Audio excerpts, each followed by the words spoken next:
Hey patients, Dr. Epic here, back with some more Unity.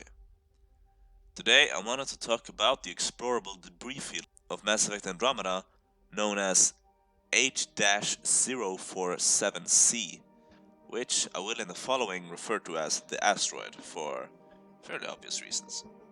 Some see this wreckage as a metaphor for Mass Effect Andromeda itself, but I don't think that's all fair since the game did have magical elements in my opinion. And exploring the so-called Golden Worlds were one of these magic elements for me. That's why I wanted to revisit and explore these worlds a bit more, seeing as we're apparently getting a new Mass Effect game in the not too super distant future as well. I really liked exploring this rock, and I hope to show you why. First, thank you for clicking. Now, let's talk about this asteroid. Let's start by exploring the lore of the asteroid, and then visit what possible role, if any, this world will play in future games. The asteroid is a particularly interesting, mysterious, and sad piece of history. It used to be a viable and perfectly habitable world for dextroprotein species like Turians and presumably also Quarians. It was a moon orbiting a gas giant in the Ramov system. The Milky Way colonists of the so-called Andromeda Initiative had observed the world in this form and deemed it to be a particularly viable option for colonization, designating it Habitat 5 out of 7. One can only wonder if the Jardin or Angara had settled this world before the Milky Way arrived or not.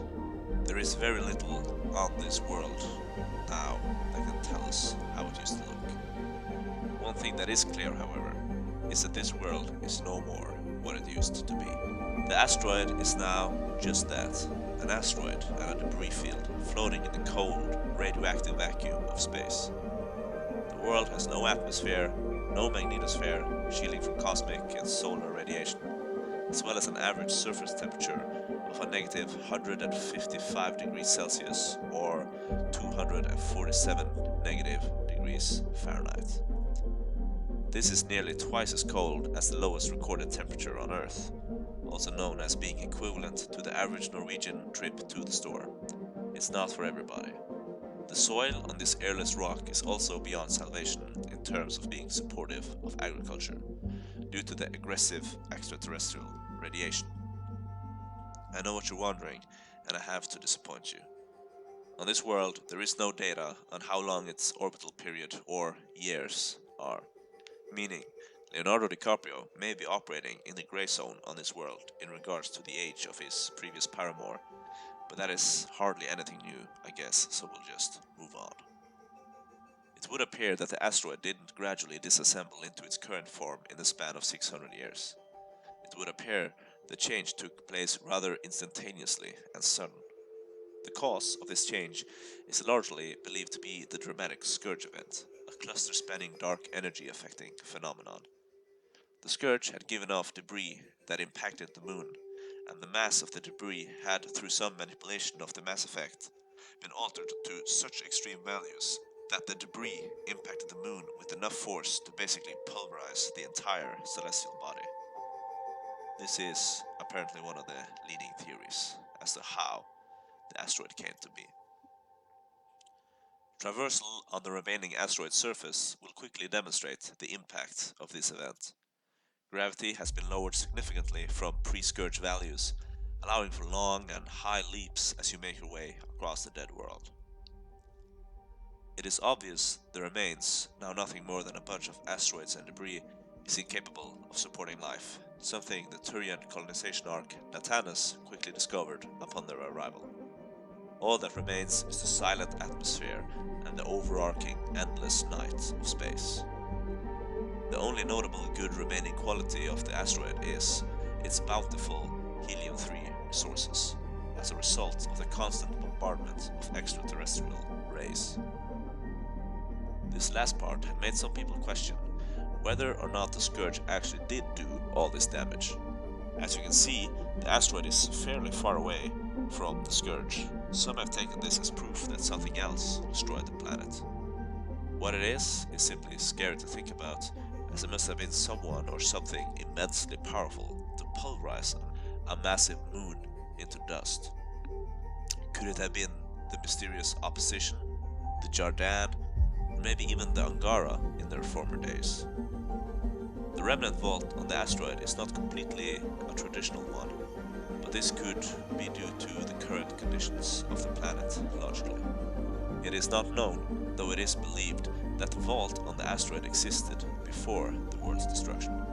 One thing that is known, however, is that the vault is not doing what it is usually doing on uninhabitable worlds.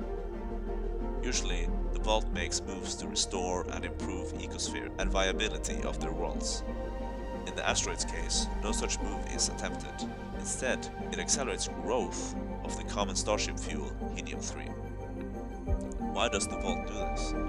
It could be that it's simply impossible to restore viability to the asteroid as it is now, so it tries to make itself useful by at least making something valuable for advanced lifeforms like starship fuel. Another, more sinister theory is that this was always the intention of the asteroid's vault, and that the Jardin, perhaps willingly, destroyed the moon in order to harvest starship fuel. The Jardin was obviously a highly advanced civilization, orders of magnitude above our own. To them, celestial bodies were perhaps equivalent to the dirt we fill our flower pots with. No matter how you feel about these theories of the asteroid's past, you have to admit it's a mysterious one, with large implications either way. At the moment, the only inhabitants of the world are outlaws hiding away and mining the valuable helium elements, smuggling, and all that sort of unsavory activity. The Pathfinder team of Ryder encountered some of these upon arriving in search of the Turian Ark, as well as on the hunt to assist the crew member veteran Nix in the rescue of her sister from the outlaws under the smuggler ring leader Meriwether in the asteroid's mines. As for the role of the asteroid in future games, that is unclear as of yet. The asteroid is clearly shaping up to be primarily a helium-3 deposit, making it strategically important for all parties in Helios, I would assume. The asteroid itself is too far gone in all other areas in order to serve any other purpose, I think. But I do hope we perhaps get to see some more exploration of the mysterious past of the world, though perhaps less is more in this case is applicable. The asteroid is a unique world, and one that I thoroughly enjoyed upon my playthroughs. It's a short-lived adventure, one that does by no means overstay its welcome. It's also very different from the other Golden Worlds, making it feel unique, fresh, and exciting. It also gives that feeling of being on a lonely exploration at the very frontier of space, more so than any other Golden World in Andromeda did for me. Perhaps Habitat 7. We, for my part, don't have to revisit this planet physically, but I would love to hear what happens to it. Other than that, I don't think there's too much to say, and I think that will have to do for a little visit of the derelict H-047c. And I want to thank you so much for watching. For now, Dr. Epic will be signing out, and if you need some more oxygen, just subscribe and I'll go find some. Goodbye.